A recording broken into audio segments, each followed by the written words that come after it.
तो आप लोग सोच सकते हैं कि 23 वर्ष का राज्य हो जाने के बावजूद आज हम लोगों के पास प्रखंड लेवल के सरकारी अस्पताल में अल्ट्रासाउंड की व्यवस्था नहीं है, ब्लड बैंक की व्यवस्था नहीं है। इस तरीके से साथ ही साथ आप लोग गौर करिएगा, हमारे जो सरकारी स्कूल हैं, इस सरकारी स्कूल सब में अगर देखा जाए तो केवल जो भी सरकारें आती है केवल स्कूल का रंग बदलता है और पढ़ने वाले बच्चियों का ड्रेस बदलता है। बाकी देखने जाइएगा तो सरकारी स्कूल को अगर कहा जाए तो ये सरकारी स्कूल नहीं, संक्षेप में अगर हम चाहें तो इसको तरकारी स्कूल कहा जाए तो वो भी सूट कर सकता है। महतो एवं सफल संचालन कर रहे हमारे बड़े भाई संजय महतो जी एवं इस प्रखंड एवं पंचायत एवं सुदूरवर्ती ग्राम से आए हुए जेबीकेएसएस के तमाम क्रांतिकारी साथियों का मैं हार्दिक अभिनंदन जोहार करता हूं। तो दोस्तों, आज जिस तरीके से ये पंचायत कमेटी का विस्तार किया जा रहा है, आप लोग को पूरी तरीके से पता होगा कि पूरे जिले में यह पंचायत कमेटी का विस्तार किया जा रहा है और आप लोग ये भी जानते हैं कि पंचायत कमेटी का विस्तार एक लक्ष्य और एक उद्देश्य के साथ किया जा रहा है। चूंकि मात्र कुछ महीनों के बाद हमारे इस लोकसभा क्षेत्र में लोकसभा का चुनाव होना है और उसके कुछ दिनों के बाद इस रामगढ़ विधानसभा में विधानसभा का भी चुनाव होना है। वही सब मद्देनजर रखते हुए आज जिस तरीके से पूरे जिले में, पूरे राज्य में पंचायत कमेटी का विस्तार काफी जोर शोर से किया जा रहा है, ठीक उसी प्रकार से आज आप लोगों के प्रखंड दुलमी प्रखंड के सुखलाल बगीचा में पंचायत कमेटी का विस्तार करने के लिए आप लोग जिस तरीके से उत्सुक हैं, उत्साहित हैं, तो मैं बता देना चाहूंगा कि इस पंचायत कमेटी का मुख्य उद्देश्य यही है कि पंचायत कमेटी जो है पंचायत स्तर में काम करेगी और पंचायत स्तर से लेकर बूथ स्तर में जाएगी। चूंकि जब जेबीकेएसएस एक पार्टी का रूप ले चुकी है, एक पार्टी बन चुकी है, तो इसका आधारभूत ढांचा होनी चाहिए और उस ढांचा को पूरा करने के लिए आज केंद्रीय कमेटी के अनुसार से ये पंचायत कमेटी का निर्माण हर एक जगह पर किया जा रहा है। तो ये जो पंचायत कमेटी है, आप लोगों के बीच पूरे लोकसभा से लेकर के विधानसभा में यही पंचायत कमेटी का कार्य रहेगा कि हमारा चुनाव को एक सही तरीके से अंजाम देना होगा। बस वही सोच और उद्देश्य के साथ ये कमेटी का गठन किया जा रहा है। तो हम चाहेंगे आप तमाम जेबीकेएसएस के क्रांतिकारी साथियों से, माताओं बहनों से कि जो आज जो पंचायत कमेटी का गठन किया जाएगा, इस पर और एक सुनहरा खुशी हम लोगों के बीच हमारे हजारीबाग क्षेत्र से चलकर हमारे जेबीकेएसएस के केंद्रीय कमेटी सदस्य श्रीमान संजय मेहता जी का भी हम लोग के इस पंचायत कमेटी विस्तार में शुभागमन हो चुका है। कमेटी इनका तहे दिल से हार्दिक अभिनंदन जोहार करती है।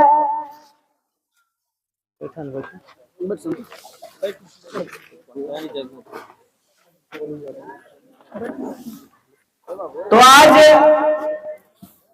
आप लोगों के बीच,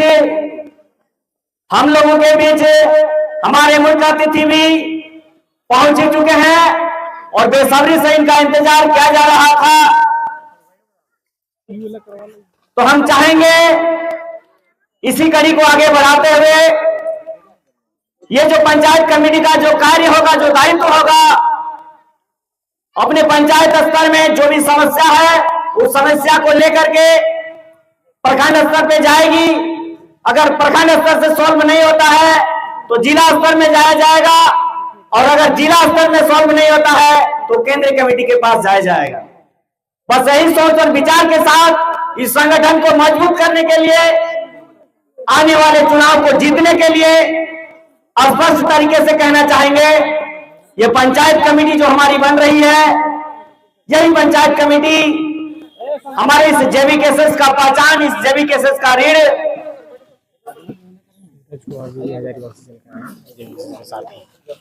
और एक और भी हमारे जेबीकेएसएस के साथी हजारीबाग से चलकर सूरज कुमार जी हमारे इस मंच पर उपस्थित हैं। इस कमेटी की ओर से, दुलमी प्रखंड की ओर से उनका भी इस कार्यक्रम में हार्दिक अभिनंदन, स्वागत है। तो दोस्तों, इसी कड़ी में हम आगे बढ़ते हुए यही कहना चाहेंगे कि जो पंचायत कमेटी विस्तार हो रही है, ये पंचायत कमेटी आने वाले चुनाव को सफल तरीके से, चुनाव जीतने के लिए, चुनाव को सफल बनाने के लिए नहीं, चुनाव को जीतने के लिए इतना जोर शोर से कार्य किया जा रहा है। तो मैं कहना चाहूंगा, अब जेबीकेएसएस की ओर, जेबीकेएसएस की कुछ बात को लेकर के कि आप लोगों को पता ही होगा, हमारे राज्य में इतनी पार्टियां होने के बावजूद भी आज जेबीकेएसएस का जन्म हुआ है और जेबीकेएसएस पूरे राज्य में कार्य कर रही है, लोगों को जगा रही है,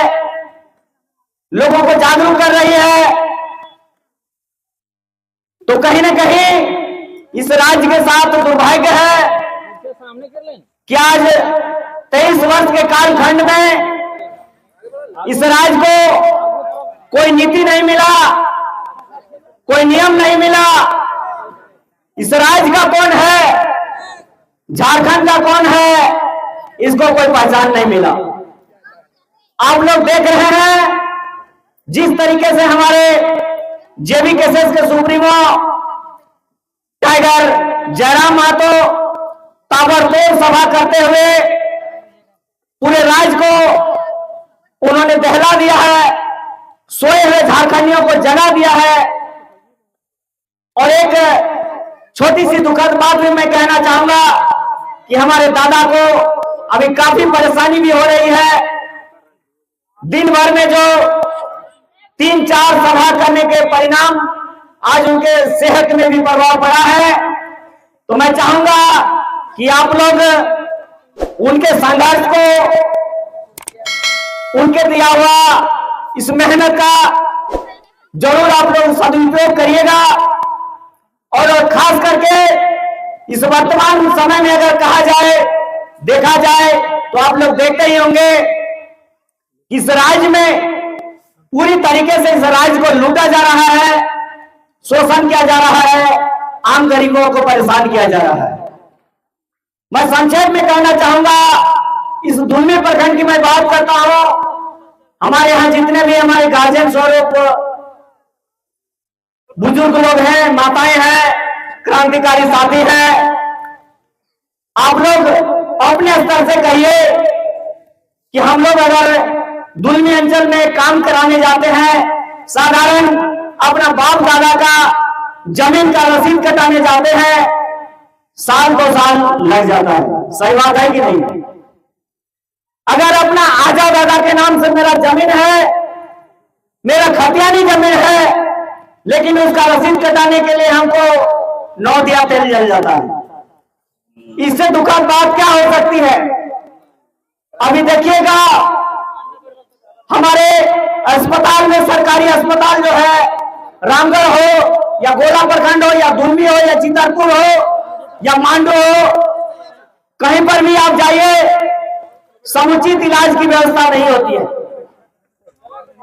बहुत ज्यादा बीमारी की बात हम अपेक्षा तो नहीं करेंगे, लेकिन हम यही कहेंगे कि एक गर्भवती महिला के लिए समुचित इलाज का व्यवस्था नहीं है। जिस तरीके से सामुदायिक अस्पताल गोला है, इस तरीके प्रखंड लेवल के अस्पताल में अभी तक अल्ट्रासाउंड का व्यवस्था नहीं है। और खास करके गर्भवती महिलाओं के लिए अल्ट्रासाउंड कराने के लिए 1000 से 1200 रुपया प्राइवेट में खर्च करना पड़ता है। तो आप लोग सोच सकते हैं कि 23 वर्ष का राज्य हो जाने के बावजूद आज हम लोगों के पास प्रखंड लेवल के सरकारी अस्पताल में अल्ट्रासाउंड की व्यवस्था नहीं है, ब्लड बैंक की व्यवस्था नहीं है। इस तरीके से बहुत ही परेशानियां हम लोगों को झेलना पड़ रहा है। साथ ही साथ आप लोग गौर करिएगा, हमारे जो सरकारी स्कूल हैं, इस सरकारी स्कूल सब में अगर देखा जाए तो केवल जो भी सरकारें आती है केवल स्कूल का रंग बदलता है और पढ़ने वाले बच्चियों का ड्रेस बदलता है। बाकी देखने जाइएगा तो सरकारी स्कूल को अगर कहा जाए तो ये सरकारी स्कूल नहीं, संक्षेप में अगर हम चाहें तो इसको तरकारी स्कूल कहा जाए तो वो भी सूट कर सकता है। जितने भी बच्चे हमारे जाते हैं, हमेशा जाने के बाद उन लोगों को खाना में नजर रहता है, बैग में किताब हो या ना हो, लेकिन एक थाली और बर्तन लेके सभी बच्चे जाते हैं। बस वही हमारी सरकार की जो सुविधा है उसी में अपना पीठ थपथपा रही है। और स्पष्ट तरीके कहना चाहेंगे तो हमारे सरकारी स्कूल में ढंग का पढ़ाई नहीं होता है, बच्चों को अच्छी शिक्षा नहीं मिल पाती है। कारण आज हमारे समाज में पढ़े लिखे बेरोजगार नौजवान लोग घूम रहे हैं। इस तरीके से शिक्षा दिया जाता है, केवल अगर कहा जाए तो इसमें डिग्रियां मिलती है और डिग्रियों के बावजूद ऐसा कोई गुणवत्तापूर्ण शिक्षा के अभाव में कोई भी कंपटीशन में नहीं निकाल पाते हैं। साथ साथ और दुखद बात है, अगर देखा जाए तो आप लोग अभी व्हाट्सएप, फेसबुक और सोशल मीडिया न्यूज के माध्यम से, अखबार के माध्यम से आप लोग देखते होंगे कि जितनी भी नौकरियां आ रही है ज्यादातर बाहरी लोग हमारे इस राज्य में हावी है। सेटिंग वेटिंग का प्रक्रिया चल रहा है, घूसखोरी का प्रक्रिया चल रहा है, जिनके बदौलत जो है आज 1-2 महीना से पहले जिस तरीके से हम लोगों के बीच में लेबर टीचर लोग का बहाली हुआ और 850 बहाली में इस राज्य में कहिएगा तो 800 जो है दूसरे राज्य के विद्यार्थियों ने यहाँ पर कब्जा जमाया और मात्र जो है 40 से 50 विद्यार्थी जो है इस राज्य के उस शिक्षक की बहाली में अपना योगदान दे पाए, अपना नौकरी ले पाए। इसलिए मैं तमाम लोगों से यही कहना चाहूंगा, जिस तरीके से JVKSS संघर्षरत है, आंदोलन कर रही है, लोगों को जगा रही है, घर घर में जाकर के, गांव में जाकर के उस संघर्ष को, खास करके टाइगर जयरामदा के संघर्ष को, आंदोलन को हमेशा दिल में आप लोग संजोए रखिए। और हमें आशा है, आप लोगों पर पूर्ण विश्वास है, कुल मिलाकर के ये भ्रष्टाचार को तोड़ने के लिए, ये लूटखोरी को बंद करने के लिए, ये शोषण को बंद करने के लिए, ये चोर डकैत वाली सरकार को इस राज्य से उखाड़ फेंकने के लिए हम चाहेंगे कि आगामी आने वाले जो 2024 का चुनाव होगा उसमें हमारे टाइगर जयराम महतो को सीएम के कुर्सी में बैठाने का हम लोग काम करेंगे। और उसके लिए हम सभी क्रांतिकारी भाइयों को, माताओं बहनों को, छोटे छोटे भाइयों को भी इस कुरुक्षेत्र में भाग लेना होगा, तभी हम लोग अपनी राज्य का दशा और दिशा तैयार कर सकते हैं। तो हमारे इस मंच में वक्ता काफी है, इसलिए मैं इन्हीं चंद शब्दों के साथ मैं अपनी वाणी को विराम देता हूं। नमस्कार, जोहार, जय झारखंड।